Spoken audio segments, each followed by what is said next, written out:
तो इस कहानी के शुरू में हमें कुछ एस्ट्रोनॉट को स्पेस में दिखाया जाता है।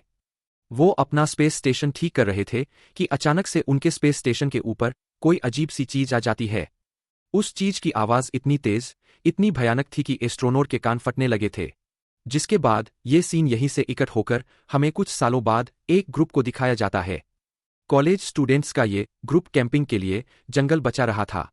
रास्ते में ये लोग एक फ्यूल स्टेशन पे रुकते हैं, जहां फ्यूल स्टेशन पे इन लोगों की नजर एक जीप पे पड़ती है जिसके ऊपर खून लगा था। चेक करने के लिए आगे बढ़ता है, तभी एकदम से ट्रक का ओनर आकर उसे पकड़ लेता है और कहता है, अपने काम से काम रखो बेटे। ये ट्रक का ओनर अब इस लड़की को डराने के साथ मार भी रहा था। तभी उसका साथी जर्ली यहां आकर इस लड़ाई को खत्म कर देता है और अपने साथी को लेकर वहां से निकल जाता है। ये लोग जंगल के दरमियान में पहुंच जाते हैं, जहां इनका फार्म हाउस था। फार्म हाउस में अपना सामान रखने के बाद इस ग्रुप में से 3 लोग जंगल को एक्सप्लोर करने के लिए निकल जाते हैं, जहां इन्हें एक नदी, एक चश्मा और बहुत ही खूबसूरत नज़ारे दिखाई देते हैं। साथ ही इन्हें एक छोटा सा हट पे मिलता है, जिसके अंदर ये तीनों जाने का फैसला कर लेते हैं। अंदर जाने पे इन्हें मरे हुए जानवरों के बहुत से सर मिले थे और इससे इन्हें अंदाजा हुआ था कि यह हार्ट एक हंटर का है। एक शिकारी का थोड़ा अंदर जाने पे लड़की देखती है कि इसी हेड के अंदर आर्मी के कम्युनिकेशन टूल्स भी है, जिन्हें देखकर ये हैरान हो जाते हैं। फिर इनकी नजर पड़ती है ऊपर लगी हुई तस्वीरों पर और ये लोग ये देखकर शॉक हो चुके थे कि ये हर किसी और का नहीं बल्कि उसी हाथ में का है जिसके साथ फ्यूल स्टेशन पर इनकी लड़ाई हो गई थी। इस तस्वीर में वो एस्ट्रोनॉट के में था, यानी वो एक एस्ट्रोनॉट था। इससे पहले कि उसके बारे में ये लोग कोई और अंदाजा लगाते, इन्हें वहां हलचल महसूस होती है। जरूर वो हंटर ही यहां पर आ रहा होगा, जिससे बचने के लिए ये लोग खिड़की से भाग जाते हैं। अपने घर पहुंचते भी ये लोग देखते हैं कि टीवी पे एक ब्रेकिंग न्यूज चल रही थी। बताया जा रहा था कि पूरी दुनिया के अंदर अजीब काले बादलों का एक तूफान नजर आने लगा है। आसमान में पहले तो ये लोग इसलिए उसको इग्नोर कर देते हैं और फिर देखने को मिलता है कि इनके एरिया के पास भी ऐसा ही एक काला बादल नजर आ रहा है, जिसकी ये लोग भी तस्वीरें बनाने लगते हैं। सीन कट होकर हमें उस मिलिट्री का एक सीन दिखाया जाता है, जो भी उसी ब्लैक क्लाउड के बारे में बात कर रहे थे और यहां हमें मालूम होता है कि वो ब्लैक क्लाउड असल में बादल नहीं बल्कि एलियन स्पेसशिप है। साफ मतलब है कि एयरलियंस इस दुनिया में आ रही है।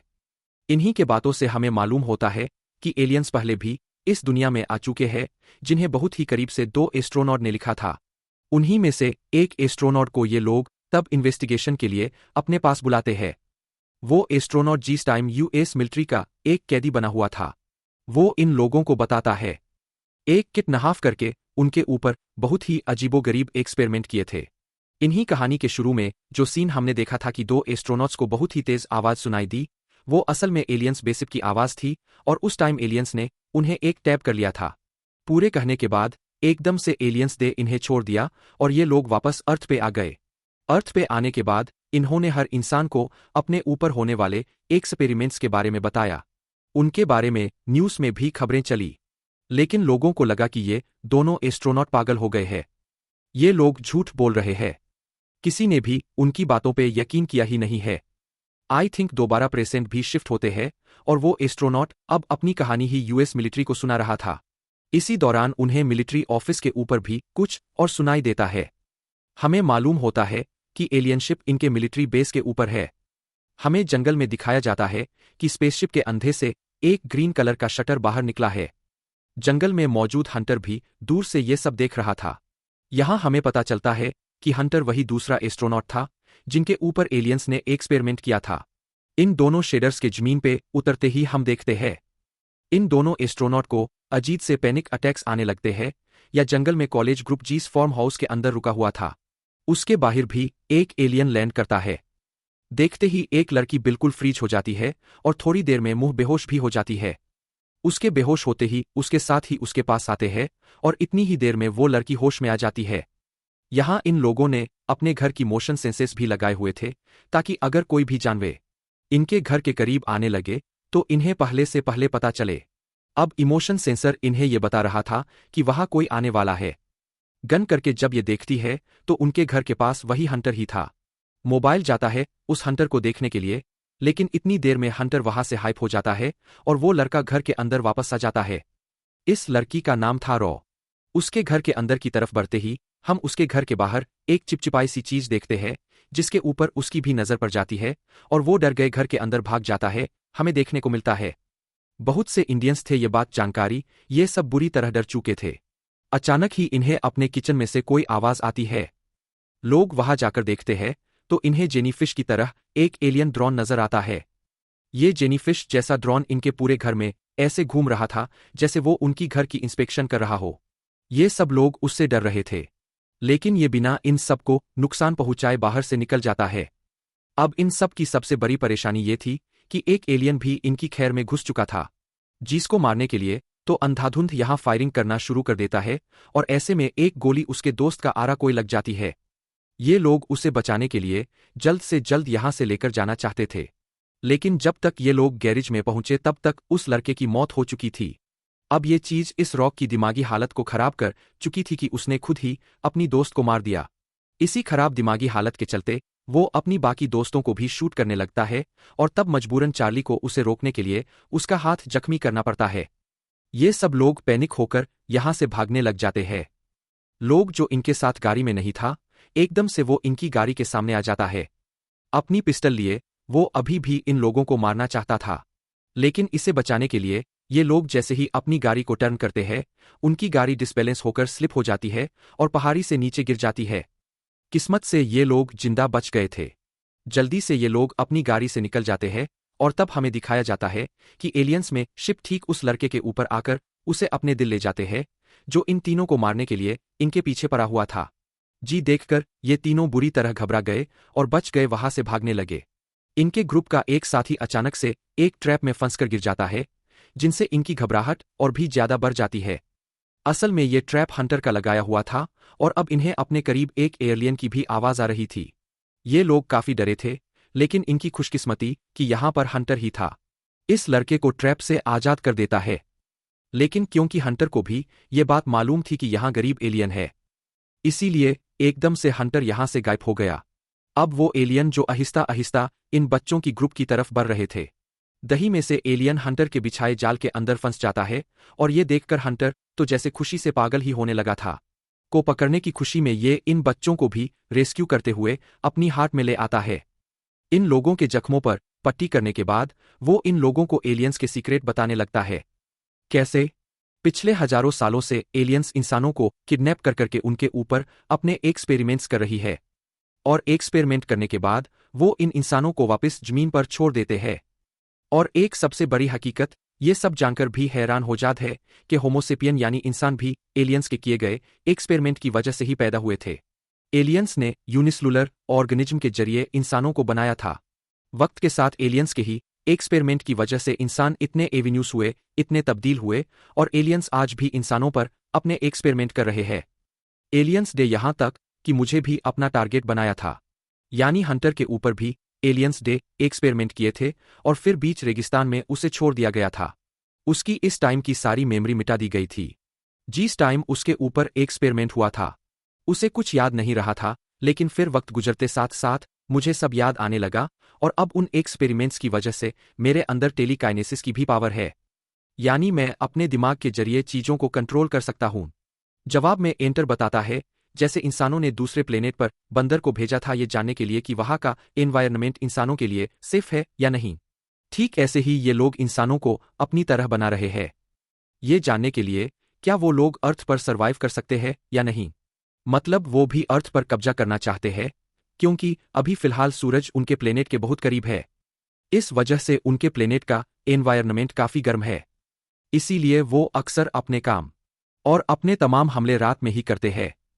मैटर बताता है, जब उसके ऊपर एक्सपेरिमेंट किए गए थे पर उसे सब याद आया था, तब उसने यूएस मिलिट्री को ये सब कुछ बताने की कोशिश की थी, लेकिन किसी ने भी उसकी बात पर इतबार नहीं किया। तब उसने अपनी जॉब से रिटायरमेंट ले ली, पर अपनी पूरी जिंदगी इसी काम में सर्व कर दी कि कैसे वो एलियंस को रोक सके।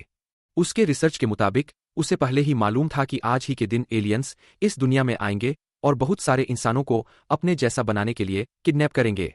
क्योंकि के हाथ भी एक एलियन ले चुका था, वो अपना बदला लेने के लिए उसके ऊपर भी एक्सपेरिमेंट करने का सोचता है, लेकिन इससे पहले कि वो ऐसा करता जहां पर एक दूसरा के साथ आ जाता है, वो इतनी बुरी आवाज निकाल रहा था कि इन सब का सर और कान फटने लगे थे, खास तौर पर हंटर के, क्योंकि उनके ऊपर एलियन ने एक्सपेरिमेंट किया था और उसे टॉर्चर करने के लिए ये साउंड निकाल रहे थे। तंग आकर ये तीनों बच्चे हंटर के इस हाथ से निकलने का फैसला करते हैं, लेकिन उनका एक साथ ही, जो बहुत से ज्यादा जख्मी था, वो इनके साथ भाग नहीं पाता। इसीलिए उसे वो इसी हाट में छोड़कर बाकी दो लोग बाहर निकल आते हैं। आगे आने के बाद एलियन का स्पेशल उन्हें अपने अंदर खींच लेता है। कहा जाता है कि चार्ली को जब होश आया तो उसने अपने आप को एक ऐसी जगह पे पाया जहां पर बहुत से और इंसानों को भी रखा गया था और उसकी निगरानी कर रहे थे एलियन ड्रोन्स। किसी तरह अपने आप को इस जगह से निकालने के बाद वो अपनी दोस्त एनी की तलाश में निकल जाता है और उसे यहां अपना साथ ही रहने भी मिलता है। जिस चश्मी को ये लोग उस हट से उठाकर यहां पर ले आए थे और अब उसकी आंधी बॉडी को इन्होंने मशीन में बदल दिया था। देखकर उसे बहुत दुख होता है। वो थोड़ा ही आगे बढ़ता है तो उसे देखने को मिलता है कि एलियंस इंसानों के दिल के ऊपर भी एक्सपेरिमेंट कर रहे थे। थोड़े ही आगे जाने पर उसे अपने बाकी दोनों साथी भी नजर आते हैं, जिनकी भी की तरह ही थी। उनकी भी बॉडी के निचले हिस्से को मशीनों में बदल दिया गया था। यहां उसके दोस्त एनी के साथ भी एलियन यही करने वाले थे, यानी उसकी आंधी बॉडी को मशीन में बदलने ही वाले थे। लेकिन ठीक वक्त बेचारी एनी को बचा लेता है और इस चीज की भनक एक एलियन को बचाती है। एलियंस उसे पकड़ लेते हैं और उसे भी बेहोशकृत किया जाता है। थोड़ी देर बाद हमें दिखाया जाता है कि एलियंस उसे मशीन में चक्रे हुए उसके ऊपर भी अजीब तरह से एक्सपेरिमेंट करने लगे थे, जिनके चलते चार्ली बेहोश हो गया था।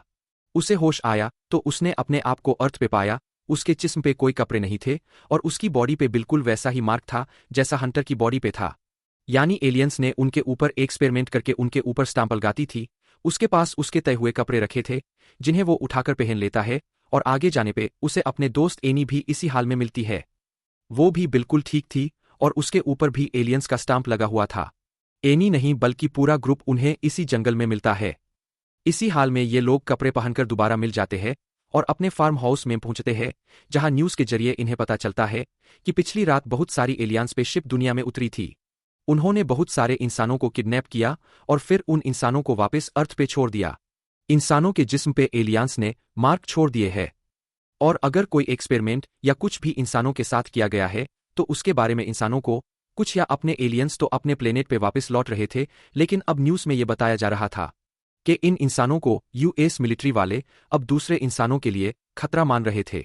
इसीलिए यूएस मिलिट्री इन सभी इंसानों को पकड़ने का ऑर्डर दे देती है। ये लोग भी जानते थे कि इन लोगों को भी जल्दी ही पकड़ लिया जाएगा, क्योंकि इन सब की बॉडी पे भी एलियंस की निशानी बिना उकसाए के ये लोग अपने घरों के लिए निकल जाते हैं। लेकिन रास्ते में ही पुलिस इन्हें रोक लेते हैं। अब तो ये पकड़े ही जाते, इससे पहले कि ये सब उन्हें पकड़ लेते हैं। जहाली वक्त रहते ही अपने अंदर की टेलीकैनेसिस पावर को ऑब्जर्व कर लेता है और एनी पावर्स का इस्तेमाल करते हुए वो पुलिस ऑफिसर की गन को उनके हाथ से छीनकर खुद पकड़ के उनके ऊपर हमला कर देता है। उसकी फायरिंग के जवाब में पुलिस वालों ने भी यहां फायरिंग की थी, जिसके चलते उसके काफी सारे साथी मारे गए थे और इसके बदले में जहाली ने भी उन सारे पुलिस ऑफिसर्स को मार दिया था। यहां जख्मी हुई उसकी दोस्त एनी एकदम से अपने आप को खुद ही ठीक कर लेती है। उसके अंदर की सुपर पावर आ चुकी थी, जिसके बाद वो उठ के अपने सभी साथियों को भी कर देते हैं और ये सब भी जिंदा हो जाते हैं और ऐसे हमें मालूम होता है कि ये लोग हो चुके हैं, यानी ये अब कभी नहीं मरेंगे। कहानी के आखिरी सीन में हमें दिखाया जाता है कि वही काले बादल जिसके अंदर से एलियन स्पेसशिप निकली थी, वो अब के ऊपर मिंटरा रहे थे, जिन्हें इन तीनों ने देख लिया था और इन्हीं को दिखाते हुए ये कहानी यहाँ सत्यम हो जाती है।